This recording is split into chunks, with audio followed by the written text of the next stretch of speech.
Welcome back to the Building Unbreakable Humans podcast, hosted by Core Fitness Performance. I am Braden, and I'm here with Coach Shaun.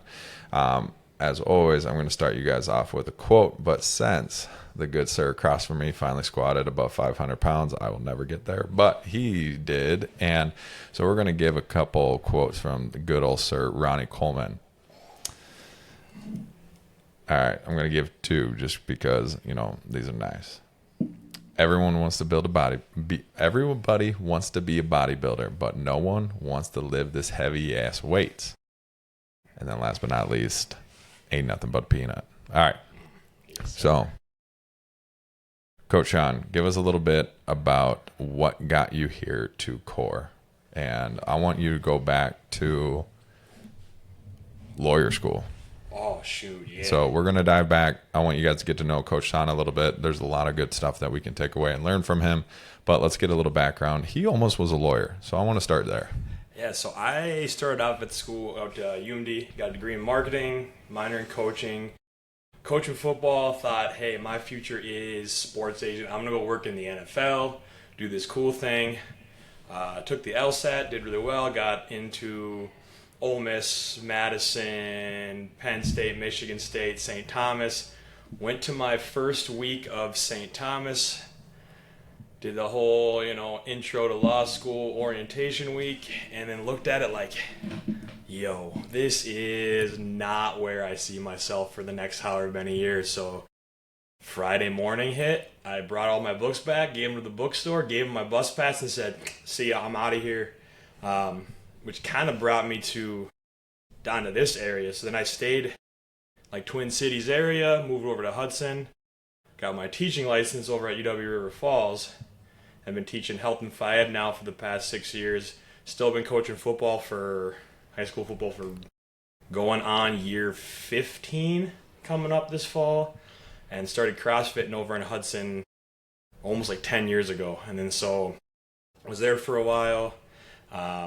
Moved over to the Woodbury area, like 7-8 minutes away from Core here, and I've been a member here now for just over 2 years, something like that. And then coming up on about a year. When did you start? You were just after Mags, right? Yeah, January of 2024 as a member, just over a year, or just about a year coaching now. Okay. Yeah, you're just behind Mags. Yeah. Okay, so we need to go back a little bit. Yeah. Lawyer to phy ed teacher. Health teacher. Let me specify, health teacher. I do teach health and phy ed, yeah. Why? So, looking at just kind of where I saw myself, I loved coaching high school football, just being able to work with kids, help them reach their full potential. And when I was in high school, I thought, lawyer, that's the kind of the career path I wanted for myself, saw all these nice things, but then found that really my passion in life is kind of helping people reach their goals. So that's what got me in with coaching high school football. I started teaching after that. I saw a path where that can be my everyday, all day, every day, and then have that, rewarding career beyond just some of the more material things that I saw as the benefits of, lawyers make a little bit more money than teachers, a little bit. And so the chance to go to work every day and help people kind of reach their goals was why I went into teaching. And it's kind of what brought me to ask about working here as well, is that same kind of thing where you get to meet people where they're at and help them live their best lives, for lack of a better term. Yeah.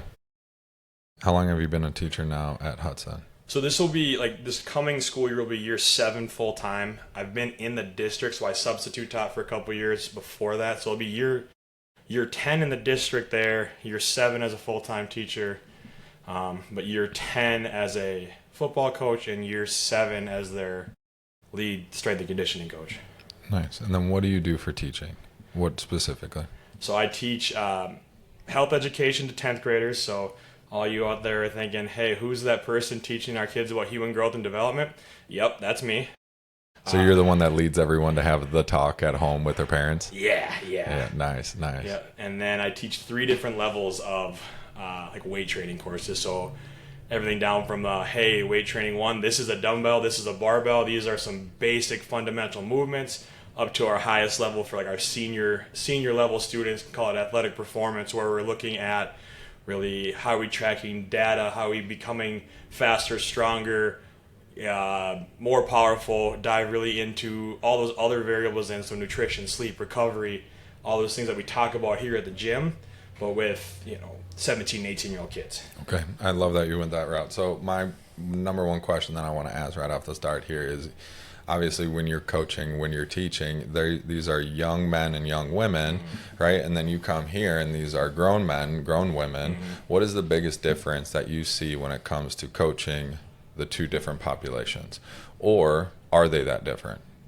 Not a ton, really. A couple of big things is that I think, like coaching here, a lot of people that have more years on in life, maybe it takes a little bit longer in terms of habits they've already built. Where the one cool thing about working with high school kids is they're still in that developmental phase where they haven't figured it all yet, or they know they haven't figured it all out. They think they might know better than you, but they're still trying to figure it out, and they have kind of this will to want to learn. Most times, I mean, I'm sure people have seen high school kids and get the impression like, hey, they're just kind of relaxed and going through there. But from my experience, there's a lot of kids who really are looking for that why behind a lot of things. They're looking to improve on whatever they have. It's been kind of a breath of fresh air, especially in those higher level classes, my senior level classes, these kids that are, a year away from going out on their own, to really see them take that next step into being young adults and hopefully being nice members of society in the near future, really. So something that you and I have talked about a lot as well is when you're coaching an adult, when you're coaching a kid, kids don't have a foundation, so you need to build that foundation. When you have the adults, sometimes you have to rock that foundation a little bit, because sometimes that foundation was not the greatest, or even some of these adults were creating this foundation. And something that you and I have talked about a little bit is when you look at like these upcoming generations, the kids that you currently have in high school and probably will in the next 4 years, so on and so forth, right? One of the biggest things that we do here, we fight chronic disease, right? And we just heard a nice little talk from the CEO of CrossFit and what he was talking about. And one of the things that he brought up was the statistic I just pulled up here. So there's a case growth. This is done by the Centers for Disease and Control and Prevention.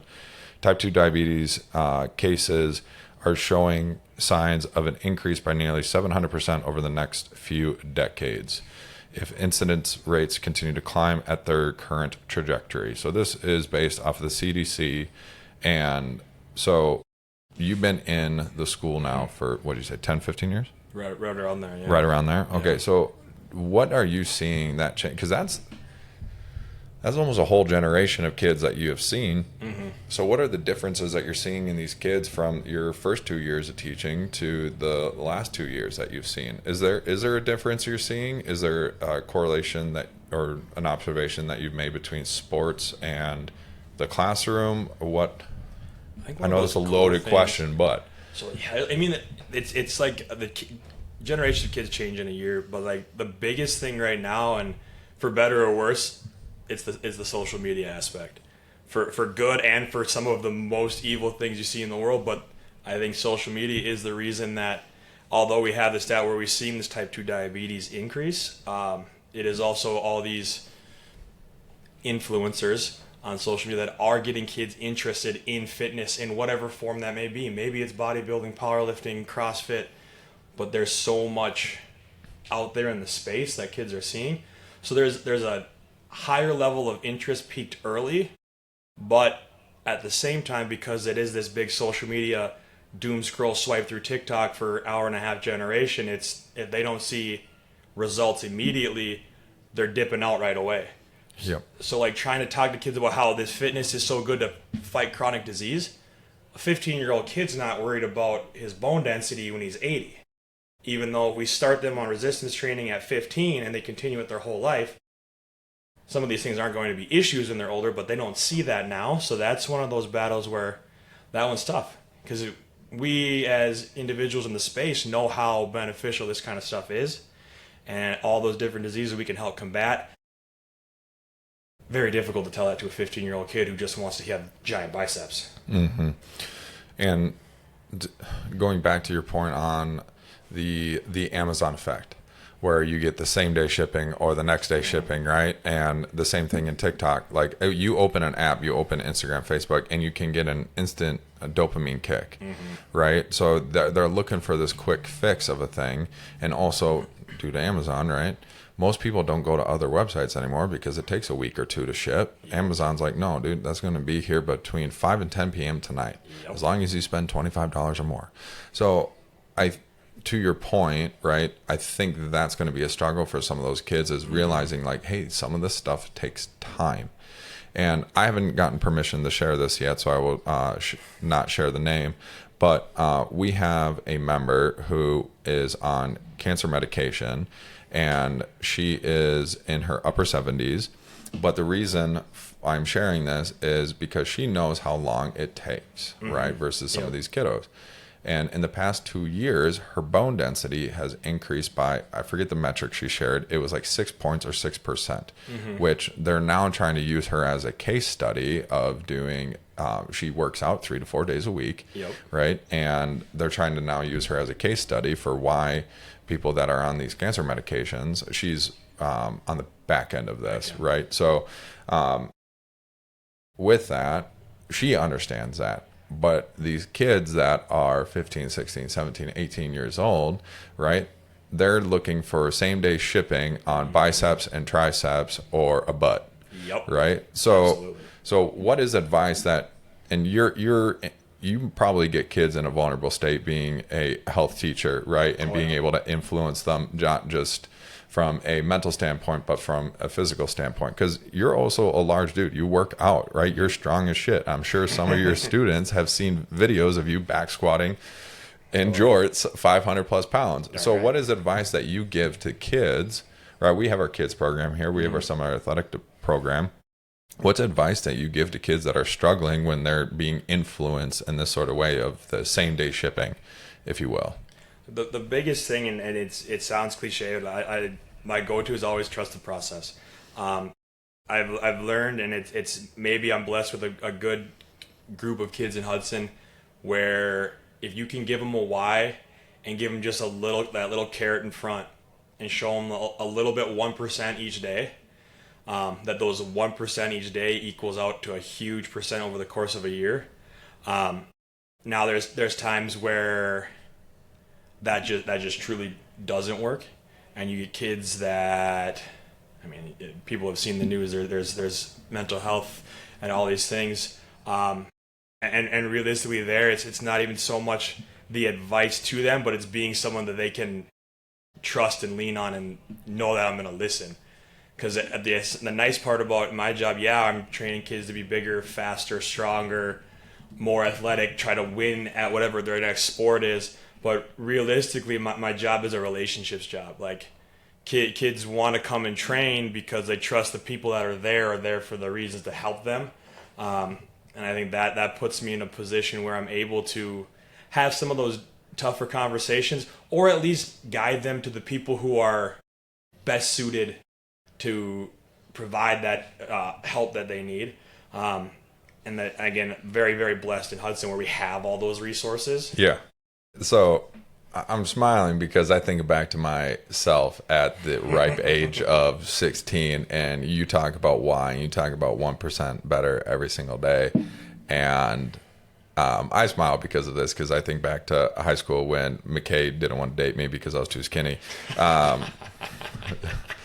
But all joking aside, like, you're thinking about, at that age, you're like, who are you going to ask to prom? Like, can I get my homework in on time? Am I going to make the sports team? Am I going to be good enough for the sports team? Am I going to get into the college I want? Right? At least for me, those were like the things that I was thinking of, right? So for some of these kids that you're talking about, like, what's your why? I don't know. Have a PB&J? Like, how do you... For those kids that the weight of the world is not on their shoulders, they may feel it, right? And they maybe can't resonate with a why. What do you tell them, or what do you advise them on discovering a why? My biggest thing is I'm a big, strong proponent of being a part of something outside of yourself. Like, team, club, activity, organization, find some semblance of. Obviously, I'm a bit biased as a sports coach. I think I think youth sports is a great way for kids to find some semblance of character development. But I think kids finding some semblance of a group, similar interests, similar hobbies that they can feel a part of, whether it be big, small, whatever it may be, helps them then express themselves so that they can kind of find their why on their own. So we have a big initiative in the school that we want kids to be connected to, again, doesn't matter what, it's just something. And it's a trackable metric through the schools. We're like, XYZ, hey, these kids are in these classes, but they are in no extracurriculars, or they've indicated that they maybe don't feel as a huge part of the school. And so I think that's been a major push of mine in the last couple of years as a person working with high school age kids is, how can I help connect kids to something? So in the last couple of years, just being part of something bigger than themselves allows them to find that why to some degree, or even if it helps them figure out this is absolutely something I never want to do again. That's valuable information for a kid. Yeah. So what was that for you? Oh, for me, so growing up, I mean, my probably most transformational coach I ever had was my high school football coach, Bob Meyer. Pretty much changed my life just as a person, the way he expected excellence out of people, but also got you there by the way he guided you, his leadership skills he showed, and just the way he cared for you as an individual, not just as a member of the team. And so, I mean, I've told him that the reason I think it was such a natural fit for me to flip to teaching and coaching was trying to have that same impact that he had on me on as many kids as possible. So football was a big one for me. We had a really, really nice strength and conditioning program at my high school in Superior. So that was, after school every single day, 45, 50 kids, one common goal in the weight room. So that's been a program that I've tried to build out really, really big in Hudson and make it, I mean, we'll see 400 plus kids a day now in the summer, grades 6 through 12, because I think that is one of those areas where you step in the weight room, 135 pounds to 135 pounds. Everyone's on the same playing field, no matter how much you lift. And the barbell doesn't care who you are, what you do. You put in the work, you see results, and you put in work with the people around you. You have that environment where people are excited to see you succeed, and you're excited to see them succeed. That just, I think, brings out the best in people. Yeah, and you and I have had really good conversations when it comes to this because, and we don't need to dive too much into this, but like you and I both had struggling points, and I think everyone at some point does have a struggling point. But when you feel part of something, when you feel connected to someone, or if you're fortunate enough like you had a coach, right? You had someone to help guide you and point you in the right direction. Not everyone gets that, but as long as you can feel like you're part of something more than yourself, I think you're putting yourself in a better position to be successful in terms of how you look at yourself, right? Or how you can hold yourself, your why, whatever it is, that 1% every single day, you're getting a little closer to that. And here's something like, I think a lot of people get confused when you and I talk about this because we're very big sports guys. Yeah. I was hockey, baseball, soccer, right? And you were football? Football, hockey, tennis. Okay. So here's a good example. So my brothers, right, they stopped playing baseball. They stopped playing hockey. One went into trap shooting and one went into chess. But some of their closest friends that they had came out of those extracurriculars. Yes, I'm not going to get in an argument that chess or clay pigeon shooting or trap shooting is not sports.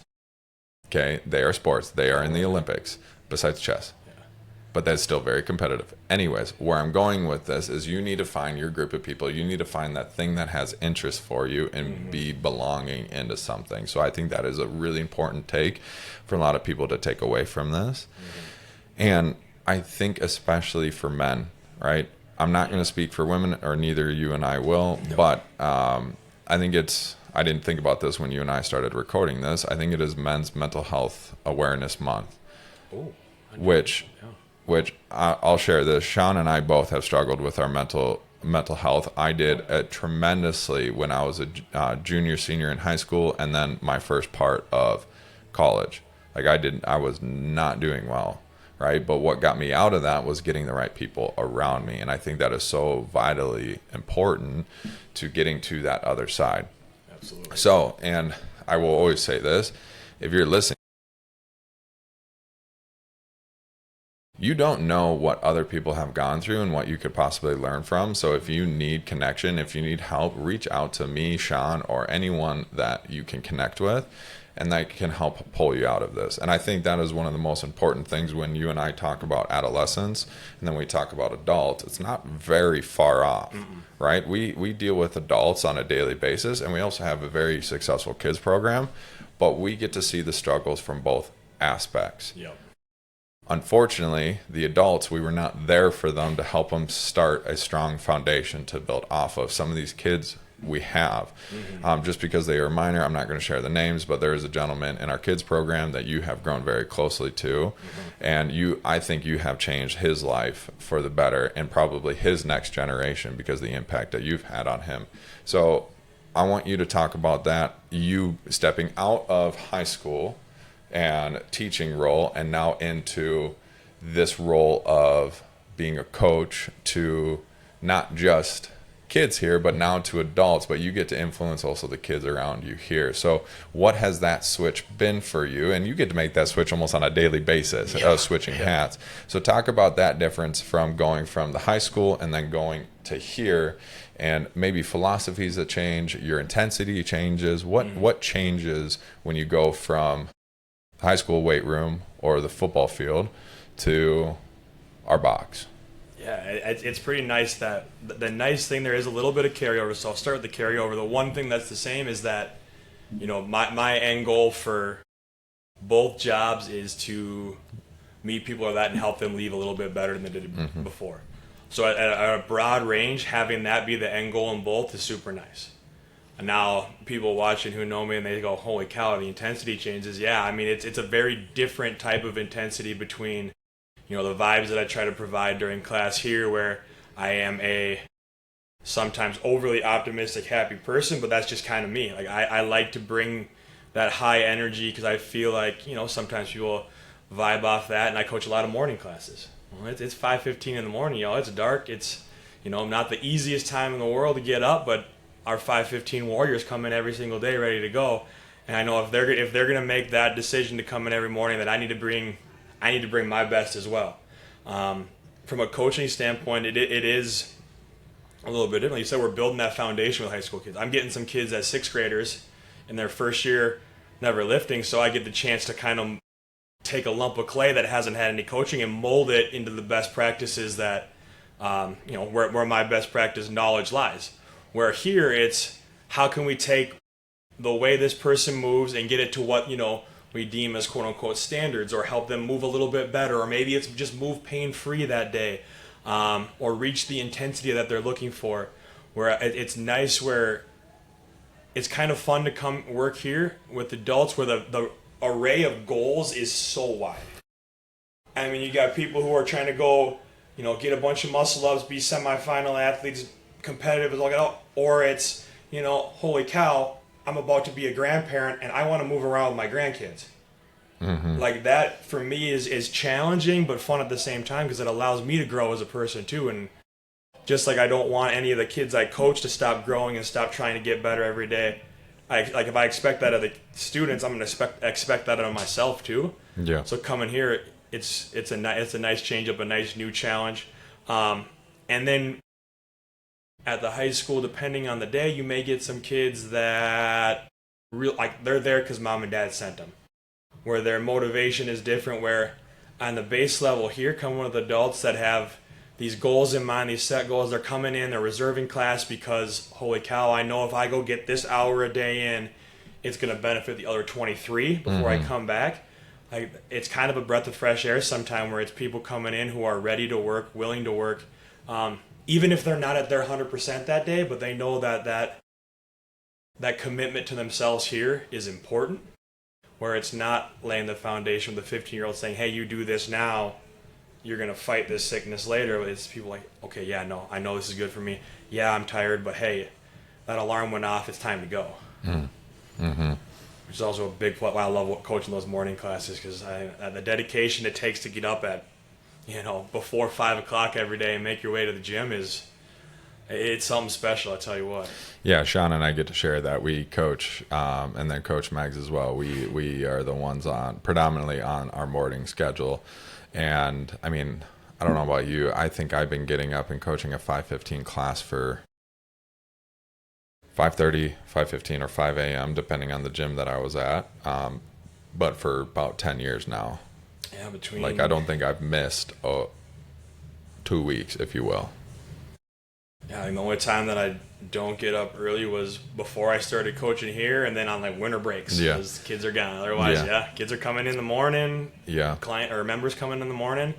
It's pretty special. Well, people always kind of joke about the morning people, but to your point, the dedication that it takes, and I think it's really cool because when you look at that group, why do they get up that early? Right? Because one, they have to work, and it's their only time, an hour that they get to themselves, because guess what's after work? They have their kids, they have their family, they have their spouse. So, I mean, I think it's for some coaches I hear that are not at our gym, because I would not allow this to happen at our gym. They're moaning and groaning to the fact that they have to get up that early. And us, on the other hand, we're like, dude, if they're getting up that early, I'm going to give my best self no matter what. Absolutely. Hence why Shaun and I both have energy drinks right now at, what time is it? 2 p.m. Here we go. I think sometimes we're not proud of this, but how many milligrams are you at today?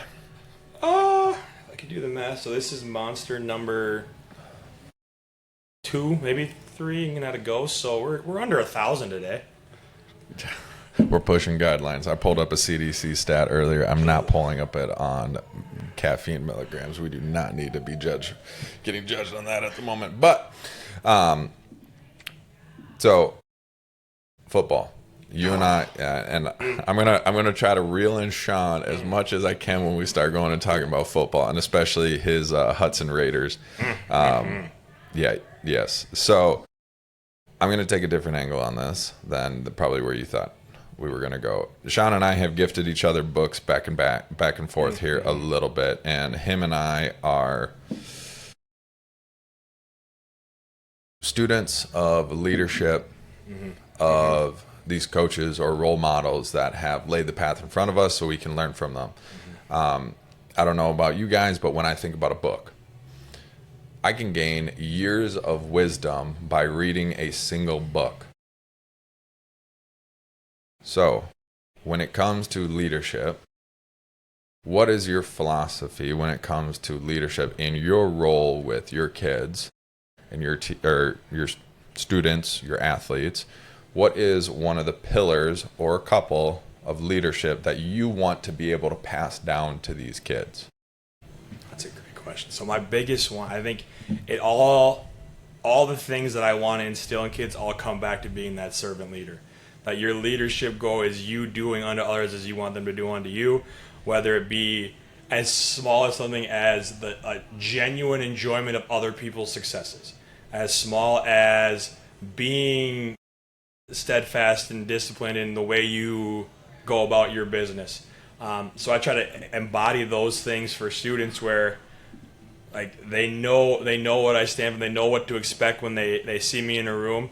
They know that I'm there to not only push them and expect excellence and to help them grow, but also that I care very deeply about helping them get there in whatever form that takes. So I want kids to know that whether it be in a football practice, whether it be a weight room session, whether it be even a class here, if I had the opportunity to help out Coach Megs with the summer athlete one, that at the very core of it is that care very, very deeply about each individual I get to work with. And I want that level of care to be something that they can then, piggyback on and give to somebody else. And then that person can give to somebody else and to somebody else. And then, that chain reaction goes off. And now we have a team that genuinely cares, a team that is cohesive and genuinely cares. And now diving into football, a team that cares about each other and respects the work the other people have put in, and is genuinely overjoyed for other people's successes beyond just their own, is a group that's going to have high levels of success in that win-loss column as well. Yes, yeah. And so our, was it Christmas or New Year? I think it was just the end of the year. It was our end of the year coaches get together where I gifted all the coaches the Hard Hat book by John Gordon. Yep. Yeah. I'm terrible when it comes to remembering authors' names. I can remember books and what the books are about. Like I have a library at home, and McKay will pull off a book, and she's like, "Do you remember this one?" I'm like, "I don't remember the author, but I can tell you everything." So I won't go too far on this, but like I always believe, like I was saying, you can gain years of knowledge, but there's a golden nugget in every book. And so I gave that book to the coaches, and then after that, Shaun gifted me a book, which is The Twin Thieves. So this one is How Great Leaders Build Great Teams by Lucas Jaden and Steve Jones. Do you remember what the two thieves are?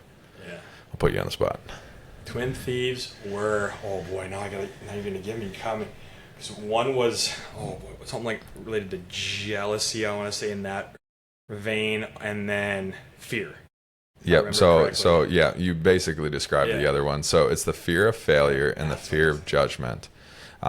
So it was all about building courageous leadership and creating a culture of accountability, calling people up, not out, and maximizing team potential.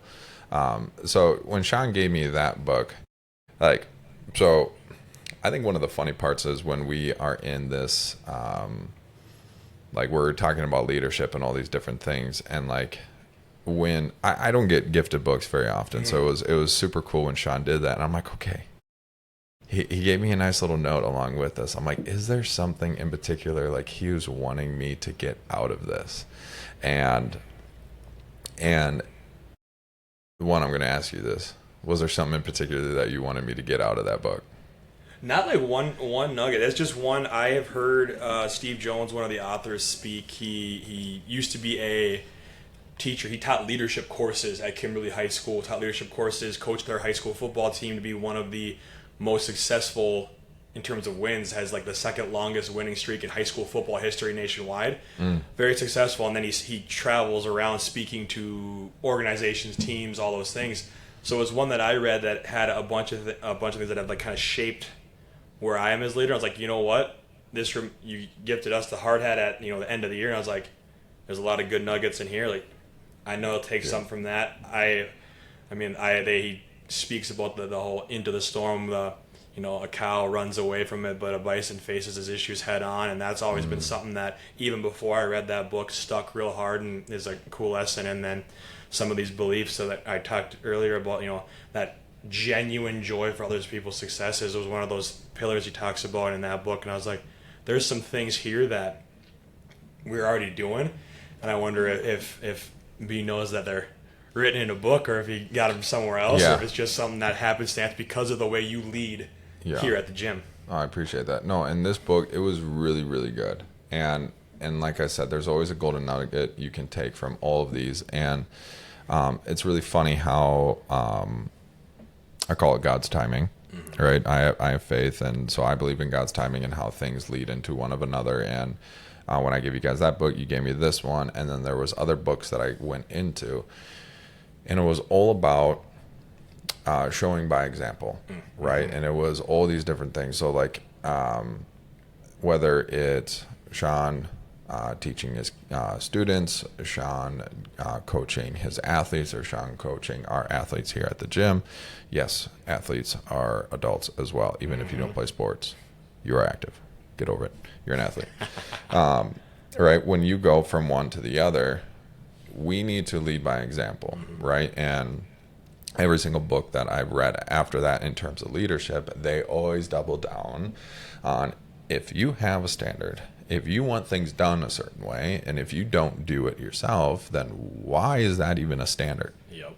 So I think that was something that always comes back to when it comes to the leadership, is leading by example. And I think you do that really well, and especially when it comes to your athletes, in terms of, you're like, hard work has to come. Like, you have to put it in. You want a goal. And going back to what we celebrated you about earlier, hitting a 500-pound squat. How old are you? I'm 33 years old. It took 33 freaking years for Shaun to hit 501 pounds. So something for kids to think about. That doesn't happen overnight. That takes years and years of dedication to the gym and to yourself to be able to achieve these kinds of goals, right? But here's the beauty.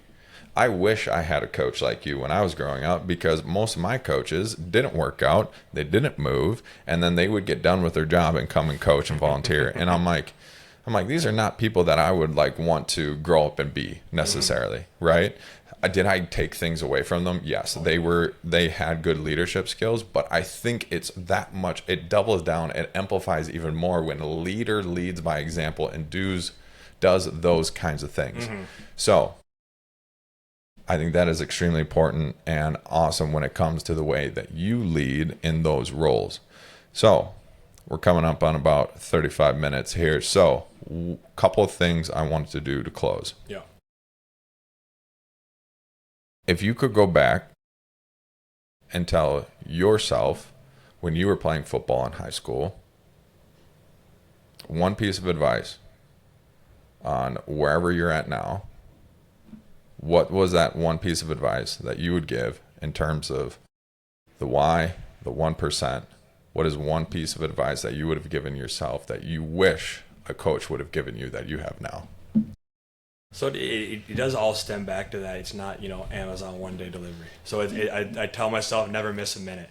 Like, be where your feet are. Like, you only get so many opportunities at things that when you're in it, take advantage of it. Because you don't want to be looking back 10, 15, 20 years down the road going, man, could I have done this?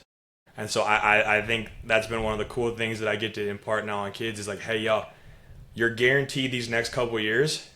But once you get out of high school, I can't promise you're going to put football pads on again. I can't make that promise. I wish I could, but I can't make you that promise.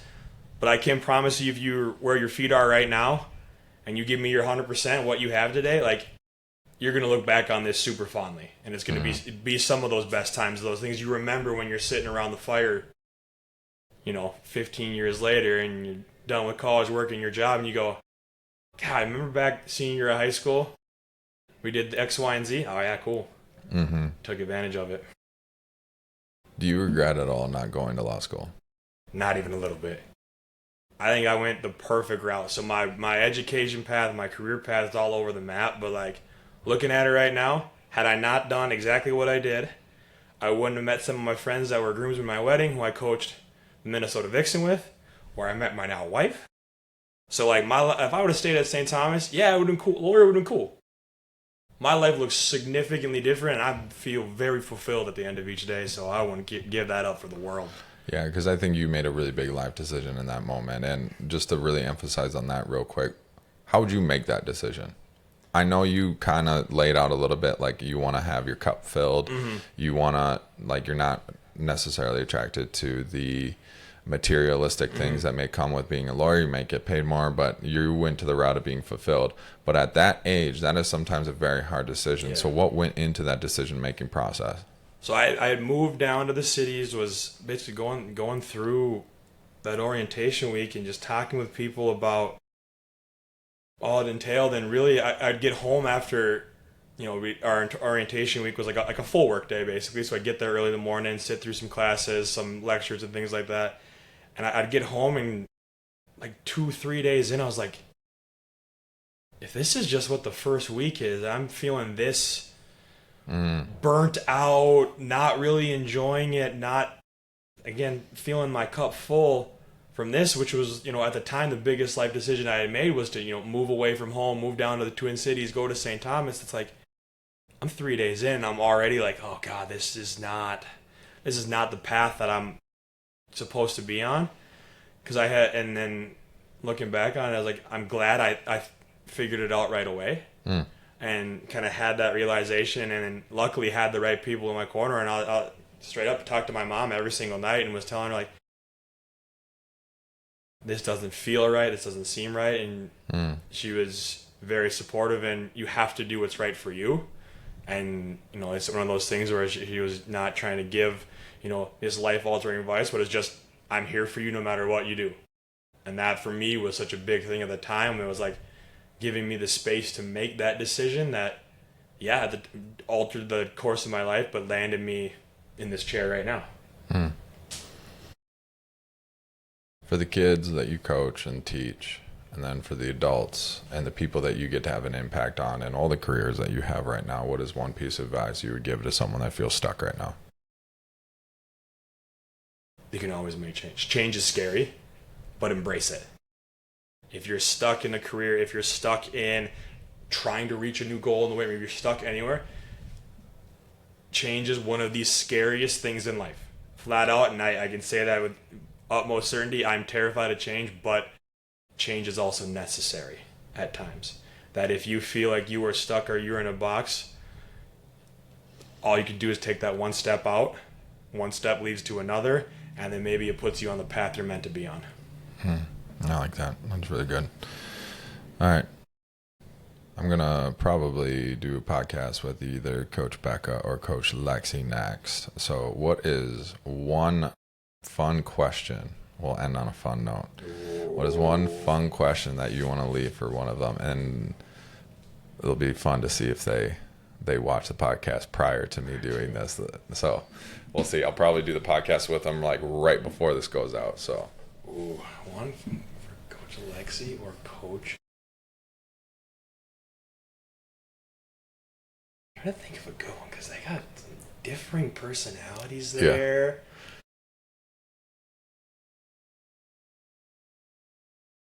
Spotty. For Becca, would you rather dance and coach an entire class or not ever be allowed to dance in class again? Has to dance the entire time. So no walking, no jumping, no standing. Is the minute 4 p.m. starts for a 4 p.m. class, must start dancing, or has to stand still for a whole class? I think I know where she's going to go. That's a tough one. Well, I know my answer for that. Yes. I'd rather never dance again. I don't call what I do dancing, but like I gotta groove a little bit sometimes. We got some good playlists that we get loaded up in here, and the vibes are high, man. Mm-hmm. The last one you saved almost got me in trouble with Millennial Madness, but hey, that's just the way you took it, man. Yeah, no, that was great. That was a really good playlist. All right, if I have Coach Lexi on the next one, what would you give Coach Lex?